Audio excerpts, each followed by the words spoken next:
نعم. اسمك ايه؟ اسمي عتريس. عتريس؟ ايوه عتريس. امال هيسموا الحرامي ايه؟ عبد الحليم حافظ؟ اتكلم كويس يا حلوه يا دي. دلوقتي اتاكدت انك ظابط بحقه حقيقي. انت هتتكلم عدل ولا عمر اقعلك صداغك؟ مش قوي كده يا حضره الظابط. اللي على فكره اقول لك يا حضره الظابط ولا ظابط هاني؟ اخرس. عليا النعمه. اخرس دي بتاعت لواء. يا واد بلاش لما اقف ساكت، ولما اسالك سؤال ترد على قد السؤال اللي عورك.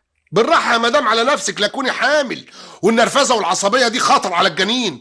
ربنا يقومك بالسلامه انت واللي زيك. اللهم طولك يا روح. نهايته جايبينك هنا ليه؟ اساليهم. انا بسالك انت. كل سرقه ما تحصل في دايره الكراكون يسحبوني. طب اللي اتسرق امبارح تحف ومجوهرات، انا ما بشتغلش في الحاجات دي، ما بفهمش فيها. انا اللي مؤاخذه سرقتي تلفزيون، فيديو، استيريو، هاي فاي، سخان، بوتاجاز، حته نابوليا. اما المجوهرات والتحف انا ما اعرفهاش، ابيعها بالرخيص. هتخمي فيها يا ست هانم. لا لا، ده انت بتتكلم على بلاطه اهو. ما هو لازم اتكلم على بلاطه اذا كنت انا مسجل خطر. طب قولي انت بتسرق ليه؟ جينا للجد. انا بسرق هوايه، زي ما عندكم انتوا في عالم الحريم. بقول لك العروسه تهوى التطريز وثقافتها فرنسيه، انا بقى اهوى السرقه وثقافتي الاميه. هترجع تتكلم عوج تاني؟ امال اقول لك ايه بس يا ست الظابط هانم؟ ست الظابط هانم؟ اسمي حضرة الظابط. اقول لك ايه؟ اقول لك بسرق ليه؟ بسرق عشان اعيش، بسرق عشان اهلي ما ربتنيش، بسرق عشان المام. شويه البرفان اللي انت حطاهم دول ياكلوا اسره يومين يا حضره الظابط. مالكش دعوه بيا انا وخليك في نفسك. مالكش دعوه بيا انا وخليك في نفسك. يبقى عايزه تحط راسك في الرمل. يعني ايه؟ يعني زي ما انتوا بتاخدوا بالكم من نفسكم خدوا بالكم مننا. احنا برضو بني ادمين، بنجوع وبنعطش. المجتمع مفتوح على اخره للعمل الشريف، ما تبصش لغيرك واشتغل وانت تبقى احسن مني.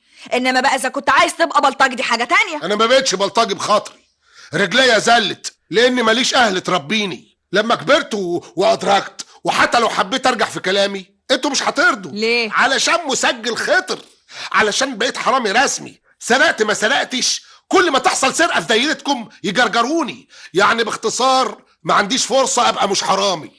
مش عارفه انا مصدقك ليه. عشان بتكلم من قلبي، وعلشان نص الحراميه مش عايزين يبقوا حراميه. نرجع لمرجعنا. نرجع لمرجوعنا. انت سرقت امبارح في القضيه اللي جايبينك فيها. ما انا قلت لحضرتك ماليش في المجوهرات والتحف. سرقت. ما تشخطيش فيا، برضه لازم يبقى فيه راجل وست. عيب كده. سرقت ولا ما سرقتش امبارح؟ ما سرقتش لسبب بسيط. اتفضلي. ايه ده؟ جواب من القصر العيني. انا خارج الصبح الساعه 10 وتلقفوني وانا داخل الحاره. انا قعدت في القصر العيني 4 ايام، مكتوب عندكم اهو في الجواب، والجواب ده من القصر اهو. كنت عيان؟ لا كنت بتفسح. اتكلم عدل يا. بقول لك كنت بتفسح. قالوا لي عندك لحميه في مناخيرك، عملتها حجه ودخلت المستشفى اعمل عمليه اللحميه علشان لما مؤاخذه اكل العيانين. مع ان عليا النعمه انا ما اعرف لحد دلوقتي ايه عمليه اللحميه اللي عملوها لي دي. طب هات الجواب ده، خليك ملطوع هنا. بس ما تقوليش ملطوع. اخرس خالص، خليك معايا عسكري. تمام يا فندم. تمام يا فندم. مش عيب تعمل تحيه لواحده ست؟ اسكت يا عتريس، ما توديناش في داهيه. تمام يا فندم. عملت ايه مع الواد عتريس؟ بيتهيألي يا فندم سرقة امبارح بالذات ملوش دخل فيها. فعلا ملوش دخل فيها، واحنا قربنا نعرف السارق واتضح انه مش من منطقتنا. المهم هتعمل ايه مع الواد ده؟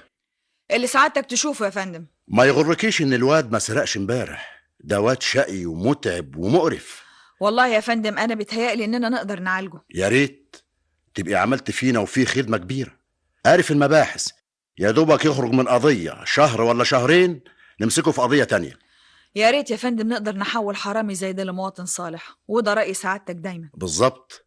طيب يا فندم انا همشيه دلوقتي، وان شاء الله مش هيرجع متهم تاني. ما تتعشميش قوي كده، مش بالسهولة دي. ربنا يسهل يا فندم. ربنا يسهل. قوم اقف يا. ما انا بقف اهو. فك ايديه يا عسكري. انا مبسوط كده. الله بطل لماضة. الله ايديا ما بتوجعنيش. ايه مش عايز تخرج؟ هو هيفك ايدي عشان اخرج؟ ايوه. يعني ما فيهاش حجز 5-6 ايام على الاقل، ولا ضرب على لا هتخرج. اتفضل روح. خبط لزق كده. روح. حاضر. دي اتفضلي يا فندم. الدكتور ما عندوش عيانين؟ لا يا فندم خلصنا، اتفضلي. ميرسي. اهلا اهلا اهلا يا وفاء، اتاخرت يعني. معلش يا يحيى، كان عندي شغلانه بس طولت شويه. ازيك يا حبيبي؟ وحشتني قوي. ازيك انت يا روح قلبي؟ كويسه؟ يعني مرهقه شويه. يا حبيبتي يا حبيبتي، انا رايي تسيبك من موضوع الشغل ده. يحيى، انت اغلب الوقت بتاعك بتشتغل، انا هقعد اعمل ايه؟ يا ست في حاجات كتير قوي ممكن تعمليها في البيت. وهو انا بلاقي حاجه في البيت اعملها خالص؟ اقعدي مع مامتك استنيني. هقعد حاطه ايدي على خدي يا يحيى. قريب قوي باذن الله هيبقى عندك اللي يشغلك تمام. بس ما تنساش ان انا عايزه احقق ذاتي. تحقيق ذاتك هناك في مملكتك. يلا يا حبيبي، لا نتاخر على الدكتور ابراهيم ومراته. ده احنا اتاخرنا فعلا. عزمونا على الغدا عشان نجوعهم معانا. بس احنا نروح نلاقيه. اسالنا انا مرات دكتور برضو كده اهو. بس دكتور ايه ولا كل الدكاتره. مش هتتغدي بقى يا استهانم؟ قلت لك مش عايزه. شبعانه ميرسي يا عارف. طب نحضر لقمه بسيطه. لا يا عارف مش عايزه اكل. طب ما انا بالطريقه دي هضطر اقول لوفاء هانم. تقول لها ايه يا عارف؟ هقول لها انها لما بتاكل بره هي والدكتور يحيى سيادتك ما بتاكليش. ده كلام؟ اوعى تقول لها حاجه زي كده. خليها تتمتع بحياتها هي وجوزها. سعيده يا قمر. السلام عليكم يا ست الكل. اهلا اهلا اهلا. ها يا ماما، اتغديتي؟ طبعا يا حبيبتي. خدي بالك يا كوثر هانم، اكلك ونظامك ودواكي في مواعيده. انت يا دكتور يحيى يا ابني بتكلمني كده زي ما اكون عجزت. ايه ده القمر ده عمره يعجز ابدا. اللي بقولك عليه يا كوثر هانم اساسه ان الوقايه خير من العلاج. ما تخافش عليا يا دكتور. ايه يا اخي، ايه ده؟ انت مش عايز تنسى ابدا انك دكتور. يا ستي حقكوا عليا حقكوا عليا. قولي لي بقى، ايه رايك اخلص العياده بعد الظهر وندخل مسرحيه كوميدي؟ يا ريت. تيجي معانا يا ماما مش كده؟ لا روحوا انتوا يا حبايبي. ما تيجي معانا؟ لا انا هقعد اتفرج على التلفزيون. براحتك، عن اذنكم ادخل بس اغير هدومي. طب يا حبيبي انا جايه وراك على طول يا يحيى. ايه يا ماما، مش عايزه تيجي معانا ليه؟ يا وفاء يا حبيبتي مالكيش دعوه بيا، عيشوا حياتكم انتوا خلوني انا في حالي. طب وانتي هتضايقينا في ايه يا ماما؟ معلش يا حبيبتي انا في الحاجات دي افهم اكتر منك. انتي واخداها بحساسيه قوي يا ماما. ولا حساسيه ولا حاجه، انت بس اللي بتحبي مامتك زياده عن اللزوم. يلا يلا يا حبيبتي الحقي جوزك علشان تساعديه في تغيير هدومه وتنقي له البدله اللي هيلبسها على ذوقك. حاضر يا ماما. حبيبتي ربنا يخليك يا بنتي يا رب ويوفقكم. ايه رايك في البدله الكحل دي؟ بص بقى معاها الكرافته الحلوه دي ازاي تجنن. الله الله الله، ذوقك لا يعلى عليه يا وفاء. يحيى بقول لك ايه. نعم يا روح. انت مش ملاحظ انك ما عزمتش ماما بقلب جامد كده؟ ازاي يا وفاء؟ هي مامتك عايزه عزومه؟ برضو يا يحيى. انا قلت لها وقالت انها تفضل تقعد. انا خايفه لكون بتتضايق من القعده لوحدها. لا ما افتكرش، ومع ذلك اذا كنت عايزاني اقول لها تاني حاضر اقول لها تاني، واحلف عليها بكل الايمانات حاضر. ربنا يخليك لينا يا حبيبي. ويخليكي ليا يا روحي. على فكره نعم انا هحجز في حته دي مسرحيه هتوقعك من الضحك. صحيح؟